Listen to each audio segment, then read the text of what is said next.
মাননীয় প্রধানমন্ত্রীকে বলবো, আপনাকে ব্যক্তিকেও সম্মান জানাই, আর বিশেষ করে শহীদ প্রেসিডেন্ট জিয়াউর রহমান বেগম খালেদা জিয়ার সন্তান হিসেবে আপনার প্রতি আমাদের বিশেষ সম্মান রয়েছে। আমরা সবিনয় অনুরোধ করব, বিভ্রান্তি সৃষ্টি করে ঘোলা পানিতে মাছ শিকার করবার শেখ হাসিনার রাজনীতি করবেন না। আপনি সুস্পষ্ট বিভ্রান্তি সৃষ্টি করছেন। আজকে আসার পথে শুনলাম কক্সেস বাজারে প্রধানমন্ত্রী তার বক্তব্যে বলছেন বিরোধী দল নাকি বাজেটে, জাতীয় বাজেটে মদের দাম এবং বিড়ির দাম বৃদ্ধি করে মদের উপর, বিড়ি সিগারেটের উপর অতিরিক্ত কর আরোপ করার নাকি বিরোধী দল অসন্তুষ্ট হয়েছে। নাউজুবিল্লাহ। আমরা পরিষ্কার ভাষায় বলি, প্রধানমন্ত্রী আপনার মুখে এই ধরনের পাতলামি মোনাকা মার্কা বক্তব্য মানায় না। আপনি মদ নিষিদ্ধ করেন, আপনি জুয়া নিষিদ্ধ করেন, মাদকের সমূলে আগ্রহ উৎপাদন করেন। বিরোধী দল আমরা আপনাকে সব ধরনের সহযোগিতা প্রদান করব। বিভ্রান্তি সৃষ্টি করবার চেষ্টা করবেন, রাজপথে আমরা মোকাবেলা করব। আপনি এভাবে একের পর এক বিভ্রান্তি তৈরি করছেন। আপনি বলছেন জুলাই সনদ অক্ষরে অক্ষরে বাস্তবায়ন করবেন। আপনি জুলাই সনদকে বাস্তবায়ন করবেন না। আপনারা আপনাদের নোট অফ ডিসেন্ট বাস্তবায়নের মাধ্যমে একদলীয় বাকশালী শাসন কায়েম করবার চেষ্টা করেন। আমাদের পরিষ্কার বক্তব্য, গণভোটের মাধ্যমে বাংলাদেশের 70% মানুষ যে ম্যান্ডেট প্রদান করেছে, সংবিধান সংস্কারের মাধ্যমে সংবিধান সংস্কার পরিষদ গঠন করে সেটাই বাস্তবায়ন করার জন্য যা করতে হয় বিরোধী দল আন্দোলনের মাধ্যমে আদায় করে ছাড়বে ইনশাআল্লাহ। ইনকিলাব ইনকিলাব জিন্দাবাদ জিন্দাবাদ। আমরা সবাই হাজির হব, যুগে যুগে লড়ে যাব, যুগে যুগে লড়ে যাব, আমরা সবাই হাজির হব। আসসালামু আলাইকুম ওয়া রাহমাতুল্লাহ। আলহামদুলিল্লাহি রাব্বিল আলামিন, ওয়াসসালাতু ওয়াসসালামু আলা সাইয়্যিদিল আমবিয়া ওয়াল মুরসালিন ওয়া আলা আলিহি ওয়া আসহাবিহি আজমাইন। 11 দলীয় ঐক্য চট্টগ্রাম বিভাগ কর্তৃক আয়োজিত বিভাগীয় এই মহাসমাবেশে উপস্থিত সংগ্রামী সভাপতি, উপস্থিত সম্মানিত প্রধান অতিথি, বাংলাদেশ জাতীয় সংসদের মাননীয় বিরোধী দলীয় নেতা জনাব ডক্টর শফিকুর রহমান, উপস্থিত আজকের প্রধান বক্তা, বাংলাদেশের স্বাধীনতা আন্দোলনের অন্যতম শীর্ষ নেতা জনাব ডক্টর অলি আহমদ বীর বিক্রম, জাতীয় সংসদের বিরোধী দলীয় চিফ হুইপ, 11 দলের অন্যতম শীর্ষ নেতা, জুলাই গণ অভ্যুত্থানের পুরোধা ব্যক্তিত্ব জনাব নাহিদ ইসলাম সহ 11 দলের কেন্দ্রীয় নেতৃবৃন্দ, বিভাগীয় নেতৃবৃন্দ, সর্বস্তরের 11 দলের নেতাকর্মী, সংগ্রামী ও বীর চট্টলাবাসী, আমি আজ স্মরণ করছি চট্টগ্রামের এই মাটিতে দাঁড়িয়ে সেই সময়ের কথা। 2020 সালে ফ্যাসিবাদী শক্তির দোসর এই চট্টগ্রামের অবৈধ দখলদার নওফেল বাহিনী আলেম সমাজকে চট্টগ্রামের মাটিতে অবাঞ্ছিত ঘোষণা করবার পায়তারা চালিয়েছিল। বিনিময়ে আজ বাংলাদেশ থেকে আল্লাহ পাক রব্বুল আলামিন সেই অপশক্তিকে উৎখাত করে দিয়েছেন। চট্টগ্রামের প্রাণ কেন্দ্রে আজকে আল্লাহু আকবারের ধ্বনি প্রতিধ্বনিত হচ্ছে। যারা এভাবে সত্যের সঙ্গে পাঞ্জা লড়বার চেষ্টা করবে, এভাবে এই জমিন থেকে তারা উৎখাত হয়ে যাবে ইনশাআল্লাহ। আমি স্মরণ করছি এই চট্টগ্রামের মাটি থেকে আল্লাহর পয়গম্বরের ইজ্জতের হেফাজতের যে আজান উচ্চারিত হয়েছিল, শাইখুল ইসলাম আল্লামা শাহ আহমদ শফির কণ্ঠে 2013 সালের শাপলা চত্বরে বাংলার দামাল সন্তানেরা রক্ত দিয়ে ফ্যাসিবাদের বিরুদ্ধে সংগ্রামের ভিত রচনা করেছিল। সেই শাপলা চত্বরের বীর শহীদানদের কেন্দ্রভূমি হাটহাজারী এবং এই উম্মতের আলেম সমাজের অন্যতম প্রাণ কেন্দ্র চট্টগ্রামবাসীকে আমি আন্তরিক অভিনন্দন জানাই। সেই সাথে আজকে বাংলাদেশ সরকারকে আমি উদাত্ত আহ্বান জানাই। 2026-27 সালের জাতীয় বাজেটে আমাদের অনেক সমালোচনা আছে।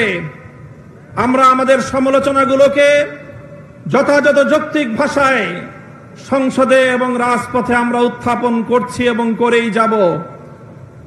আমরা যৌক্তিক ভাষায় আমাদের কথা বলবো, আপনাদের ভালো কাজগুলোকে আমরা সমর্থন দেব এবং তার প্রশংসা করব। 2024-এর জুলাই বিপ্লবের বীর শহীদ পরিবারগুলোকে এই বাজেটে সম্মাননা জানানো হয়েছে এবং শহীদ পরিবারদেরকে প্রতি মাসে সম্মানী ভাতা প্রদান করবার সিদ্ধান্ত গ্রহণ করা হয়েছে। এই সিদ্ধান্তকে আমি স্বাগত জানাই এবং সরকারকে সেজন্য ধন্যবাদ জানাই। তবে সেই সাথে বলতে চাই, 2024-এর বিপ্লবের ভিত রচিত হয়েছিল, পাটাতন রচিত হয়েছিল 2013 সালের শাপলা চত্বরে। সেই শাপলার বীর শহীদ পরিবারদেরকেও একই সঙ্গে রাষ্ট্রীয় সম্মাননা এবং স্বীকৃতির জোর দাবি জানাচ্ছি। যদি আপনারা সেটা করতে ব্যর্থ হন, তাহলে প্রমাণ হবে আপনারা প্রকৃত অর্থে ইসলাম, মুসলমান এবং মদিনার ইসলামের যে কথা বলেন ধোঁকাবাজি ছাড়া আর কিছুই নয়। স্পষ্ট ভাষায় বলতে চাই, মাননীয় প্রধানমন্ত্রীকে বলবো, আপনাকে ব্যক্তিকেও সম্মান জানাই, আর বিশেষ করে শহীদ প্রেসিডেন্ট জিয়াউর রহমান বেগম খালেদা জিয়ার সন্তান হিসেবে আপনার প্রতি আমাদের বিশেষ সম্মান রয়েছে। আমরা সবিনয় অনুরোধ করব, বিভ্রান্তি সৃষ্টি করে ঘোলা পানিতে মাছ শিকার করবার শেখ হাসিনার রাজনীতি করবেন না। আপনি সুস্পষ্ট বিভ্রান্তি সৃষ্টি করছেন। আজকে আসার পথে শুনলাম কক্সেস বাজারে প্রধানমন্ত্রী তার বক্তব্যে বলছেন বিরোধী দল নাকি বাজেটে, জাতীয় বাজেটে মদের দাম এবং বিড়ির দাম বৃদ্ধি করে মদের উপর, বিড়ি সিগারেটের উপর অতিরিক্ত কর আরোপ করার নাকি বিরোধী দল অসন্তুষ্ট হয়েছে। নাউজুবিল্লাহ। আমরা পরিষ্কার ভাষায় বলি, প্রধানমন্ত্রী আপনার মুখে এই ধরনের পাতলামি মোনাকা মার্কা বক্তব্য মানায় না। আপনি মদ নিষিদ্ধ করেন, আপনি জুয়া নিষিদ্ধ করেন, মাদকের সমূলে আগ্রহ উৎপাদন করেন। বিরোধী দল আমরা আপনাকে সব ধরনের সহযোগিতা প্রদান করব। বিভ্রান্তি সৃষ্টি করবার চেষ্টা করবেন, রাজপথে আমরা মোকাবেলা করব। আপনি এভাবে একের পর এক বিভ্রান্তি তৈরি করছেন। আপনি বলছেন জুলাই সনদ অক্ষরে অক্ষরে বাস্তবায়ন করবেন। আপনি জুলাই সনদকে বাস্তবায়ন করবেন না। আপনারা আপনাদের নোট অফ ডিসেন্ট বাস্তবায়নের মাধ্যমে একদলীয় বাকশালী শাসন কায়েম করবার চেষ্টা করেন। আমাদের পরিষ্কার বক্তব্য, গণভোটের মাধ্যমে বাংলাদেশের 70% মানুষ যে ম্যান্ডেট প্রদান করেছে, সংবিধান সংস্কারের মাধ্যমে সংবিধান সংস্কার পরিষদ গঠন করে সে রায় বাস্তবায়ন করার জন্য যা করতে হয় বিরোধী দল আন্দোলনের মাধ্যমে আদায় করে ছাড়বে ইনশাআল্লাহ।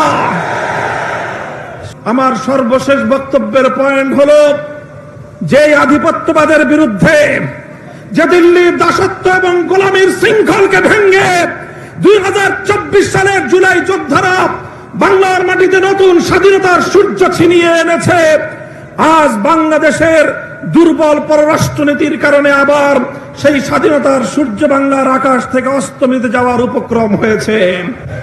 সীমান্ত বন্ধ হচ্ছে, আর আমাদের শিলংয়ের মন্ত্রী সাহেব তিনি শিলংয়ে আমাদের সীমান্তে হত্যাকাণ্ডকে ঘুরিয়ে পেঁচিয়ে বৈধতা দেওয়ার অপচেষ্টা চালাচ্ছেন। তিনি বলছেন যে অবৈধভাবে সীমান্ত পাড়ি দেওয়ার সময় হত্যা করলে সেটা নাকি সীমান্ত হত্যা নয়। আমরা জনাব সালাউদ্দিন সাহেব স্বরাষ্ট্রমন্ত্রীর বক্তব্যকে ঘৃণা ভরা প্রত্যাখ্যান করি। আমরা আমাদের সীমান্তে নিরাপত্তা প্রতিষ্ঠা দেখতে চাই। বিজেপি বাহিনীকে বলবো বাংলার মানুষ তোমাদের সাথে আছে। বীর বিক্রমের আমার বাংলার 2 ইঞ্চি মাটির স্বাধীনতাকে তোমরা রক্ষা করবে। মানুষের ভাগ্য উন্নয়ন করাই বিএনপির আমার সর্বশেষ বক্তব্য, আপনারা দেখেছেন সম্প্রতি বাংলাদেশের জন্য ভারতীয় আধিপত্যবাদ প্রতিষ্ঠার সর্বশেষ এজেন্ডা হিসেবে বিজেপির একজন রাজনৈতিক ব্যক্তিত্বকে বাংলাদেশে তাদের কূটনীতিক হিসেবে প্রেরণ করা হয়েছে। তিনি বাংলাদেশে এসে 140 কোটি আর বাংলাদেশের 20 কোটি মিলিয়ে 160 কোটির এক আকাশ আর এক বাতাসের গান গেয়েছেন। গল্প মনে পড়ে যায়, ছোটকালে আমরা পড়েছিলাম, কুকুর এসে স্বরাষ্ট্রমন্ত্রী শ্রীগাল এসে মোরগের সাথে বন্ধুত্ব পাতাতে চায়। বলে শ্রীগাল মোরগকে বলে, এসো আমরা দুইজন উজু করে নামাজ পড়ি। উজু করে নামাজ পড়ার বাহানায় শ্রীগাল মোরগকে ভক্ষণ করবে, এই হলো তার প্রত্যাশা। মোরগও চালাক, বলে যে ঠিক আছে আপনি উজু করেন, আমি গাছের ডালে উঠে আজান দেই। মোরগ যখন আজান দিয়েছে, মোরগের আজানের ডাক শুনে কুকুর আসতেছে। এবার শ্রীগাল পালায়, বলে যে ইমাম সাহেব নামাজ পড়বেন না? কয় না, আমার উজু ছুটে গেছে, আমি উজু করে আসি। আসেন, 140 কোটি আর 120 কোটির শুধু খাদির নয়, অখণ্ড ভারত প্রতিষ্ঠার আপনাদের স্বপ্নকে আমরা দিবা স্বপ্নে পরিণত করে দেব। কেন শুধু ভারত আর বাংলাদেশের খাতির মরতে চান? আমরা বলতে চাই, সেই মুসলিম শাসন আমলের আফগানিস্তান থেকে শুরু করে পাকিস্তান সহ, কাশ্মীর সহ, স্বাধীন বাংলাদেশ সহ গোটা উপমহাদেশ জুড়ে যদি আমাদের বাংলাদেশের স্বাধীনতার উপর হস্তক্ষেপ করতে চান, যদি মুসলমানদের স্বার্থকে যদি আপনারা গিলে খাওয়ার চেষ্টা করেন, গোটা উপমহাদেশ জুড়ে মুসলিম জাগরণ হবে, ভারত ভেঙ্গে খান খান হয়ে যাবে। ইনশাআল্লাহ বাংলাদেশের স্বাধীনতা অক্ষুণ্ণ থাকবে। বাংলাদেশের স্বাধীনতার উপর যদি, সার্বভৌমত্বের উপর যদি কোনো আঘাত আসতে চায়, সে হাত আমরা ভেঙ্গে গুড়িয়ে দেব ইনশাআল্লাহ। বাংলাদেশের স্বাধীনতার অতন্দ্র প্রহরী হিসাবে দেশের স্বাধীনতা রক্ষা করার জন্য এবং 24 জুলাই বিপ্লবের ভিত্তিতে 47, 71, 24 চেতনার ভিত্তিতে আগামীর বাংলাদেশ গড়বার চলমান সংগ্রাম ইনশাআল্লাহ গন্তব্যে পৌঁছা পর্যন্ত রাজপথে থেকে আন্দোলন করতে প্রস্তুত থাকবেন তো? নাসরুম মিনাল্লাহি ওয়া ফাতহুন করিব।